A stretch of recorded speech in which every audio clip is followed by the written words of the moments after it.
ఏంటి పొట్టి పంకజం, బస్తాలు పట్టుకొని ఎక్కడికి వెళ్తున్నావు? అయినా నీకెందుకురా? పక్క వీధిలో మా ఫ్రెండ్ పిలిచింది, అందుకనే వెళ్తున్నాను. పిలిచిందా లేకపోతే అడుక్కోవడానికి వెళ్తున్నావా? చీ, అడుక్కోవాల్సిన కర్మ నాకేంట్రా? మన వీధిలో చేసే పని అదే కదా నువ్వు. సరే కానీ ఇంతకెందుకు వెళ్తున్నావు? పక్క వీధిలో బోనాల జాతర చేస్తున్నానంట, అందుకనే వెళ్తున్నాను. అవునా?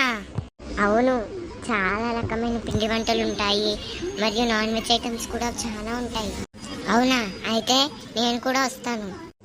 పెళ్ళికి వెళ్తూ సంకల పిల్లలు అని అన్నారు పెద్దోళ్ళు, నువ్వెందుకురా? నేను కూడా వస్తా. సరేరా. ఎక్కడికి రా, నన్ను వదిలేసి వెళ్ళిపోతున్నారు? వచ్చేసాడు. మళ్ళీ లేకపోతే ఏంట్రా, మీరేమో విందు భోజనాలు, నేనేమో ఇక్కడ మేకలాగా ఆకుకూరలు తినాలా? అబ్బబ్బా, ఇప్పుడు నీకేంటి నాన్నగారు, మీరు కూడా వస్తారు అంతే కదా, రండి. నేను మన అన్నసత్రానికి వెళ్తున్నానా, నా ఫ్రెండ్ వాళ్ళ ఇంటికి వెళ్తున్నాను. కనిపించిన ప్రతి ఒక్కరిని తీసుకెళ్ళిపోవాలా? ఎవరు ఎక్కడికి వెళ్ళాల్సిన అవసరం లేదు. ఎందుకు మమ్మీ?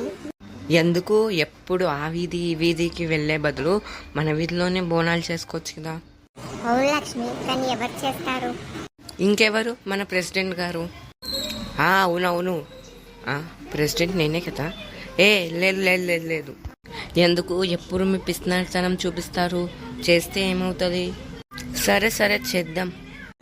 అబ్బా, ఎంత జాలీగా ఉంది రోజు. రే బంటి, నువ్వు సంతోషంగా ఉండి డాన్స్ చేస్తున్నప్పుడే వచ్చాను. అవునా అక్క, ఇంతకెందుకు వచ్చావు? ఇదిగో ఈ చీటిలో ఉన్న సరుకులు తీసుకొని రా. అవునా అక్క, లిస్ట్ చాలా పెద్దగానే ఉంది. అబ్బో, ఏం చేస్తున్నారేంటి? రేపు మనము బోనాలు చేసుకుంటున్నాం రా. అదేంటి, మనం ఆంధ్రలం కదా, మనకు కూడా ఉంటాయా? బోనాలు ఎవరైనా చేసుకోవచ్చు. ఆంధ్ర అయితే ఏంది, తెలంగాణ అయితే ఏంది, తెలంగాణ వాళ్ళే చేయాలని ఏమీ లేదు.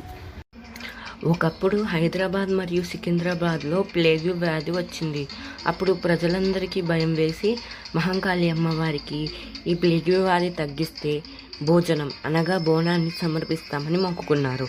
అంతే, ప్లేగ్ వ్యాధి తగ్గిపోయింది. ఇక ఇచ్చిన మాట మేరకు అమ్మవారికి ఆలయం కట్టించి ప్రతి ఆషాఢ మాసంలో బోనం అనగా భోజనంని సమర్పించేవారు. బోనాలంటే ఖర్చుతో కూడుకున్న పని. అసలు నాన్నగారు ఎలా ఒప్పుకున్నారబ్బా? నేను ఒప్పించాను లేరా, నేను ఎలాగో అలాగ ఒప్పుకున్నాను. కానీ ఇక అందరం కలిసి గుడికి వెళ్దాం పదండి. ఇంతకు మేకను తెచ్చారా? తెచ్చాను, బయట కట్టేశాను. మేక ఇక్కడ? రే అది ఇంకా వండలేదురా. నువ్వు నీ ఏదో చేస్తాను. సరే సరే, ఇక అందరం కలిసి బోనాలు పట్టుకొని గుడికి వెళ్దాం పదండి.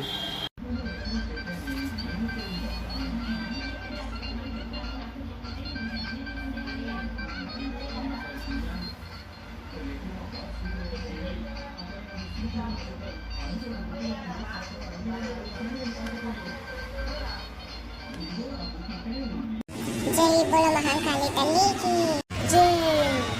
అల్లుడు, మేక జాగ్రత్తరా, అది పారిపోతే మీ నాన్న చేతుల్లో నీ పని గోవిందా గోవిందా. ఇది ఎక్కడికి పోతుంది మామ? అరే మామ, ఉరికిపోతుంది. అంతే నీ పని. ఎక్కడికి వెళ్తున్నారా? అంటే బావా, వీడు ఆ గొర్రెని వదిలేశాడు, ఆ గొర్రె పారిపోయింది. నాకు ముందే తెలుసురా, నీ పని ఇక్కడ కాదు, ఇంటిలో చెప్తాను పదో. అయ్యో నాన్నగారు, నేను కావాలని చేయలేదు, నన్ను క్షమించండి. నీ పని చెప్తానురా.